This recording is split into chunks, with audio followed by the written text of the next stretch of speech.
Praise lord. ఈరోజు వాక్య ధ్యానాంశంగా హెబ్రీయులకు రాసిన పత్రిక 10వ అధ్యాయం 35వ వచనం చదువుకుందాం. కాబట్టి మీ ధైర్యమును విడిచిపెట్టకుడి, దానికి ప్రతిఫలంగా గొప్ప బహుమానము కలుగును. విడిచిపెట్టబాకండి, గట్టిగా పట్టుకోండి. తల్లిదండ్రులు పిల్లలకి చాలా చక్కగా హెచ్చరికలు ఇస్తారనమాట.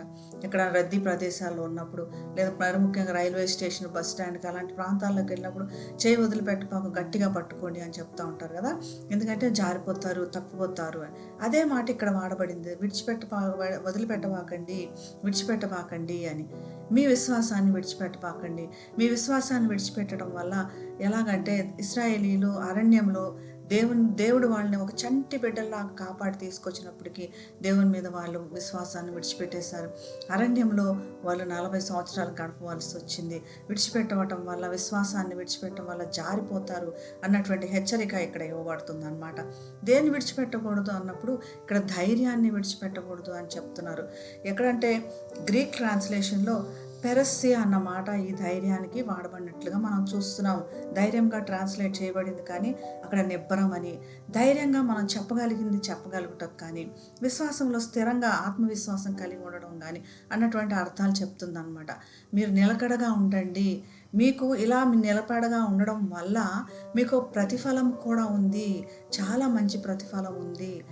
గట్టిగా పట్టుకోండి అని చెప్తున్నట్లుగానే మనల్ని ధైర్యపరుస్తుంది. ప్రార్థనలకు జవాబు రాలేదని మనల్ని హేళన చేస్తూ, మనల్ని వెక్కిరిస్తూ, పక్కన వారితో మనం తలెత్తుకోలేనటువంటి పరిస్థితులు కూడా మనం చూస్తూ ఉంటాం కదా. అటువంటి సమయంలో కృంగిపోతాం, జారిపోయే పరిస్థితులు వస్తాయి. కానీ గట్టిగా నిలబడటం వల్ల, అది కూడా యేసునందు గట్టిగా నిలబడటం వల్ల కష్టాల్లో కదల్చబడకుండా ఉంటాము. ధైర్యం కలిగి ప్రార్థన చేస్తాం, ఎందుకంటే దేవుడు మనకి ఖచ్చితంగా జవాబు ఇస్తాడని నమ్ముతాం కాబట్టి. అలానే ఒక అర్థవంతమైన జీవితం కూడా గడపగలుగుతాం. ఈ విషయమై దేవుడు మరి ఒకసారి మనల్ని గుర్తు చేస్తున్నాడు, ధైర్యపరుస్తున్నాడు.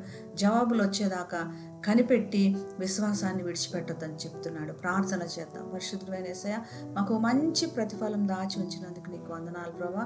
ఈరోజు కష్టాల పరిస్థితుల్లో ఉంటుండగా, ఇబ్బందుల పరిస్థితుల్లో ఉంటుండగా ప్రభా, మా ధైర్యం విడిచిపెట్టకుండా, మా ప్రార్థనలన్నిటికీ జవాబు వచ్చే త్వరగైన మంచి రోజు కోసం చూస్తుండగా నీ కృపను దయచేయమని యేసు నామమున ప్రార్థిస్తున్నాం తండ్రి. ఆమేన్. Have a blessed day. God bless you.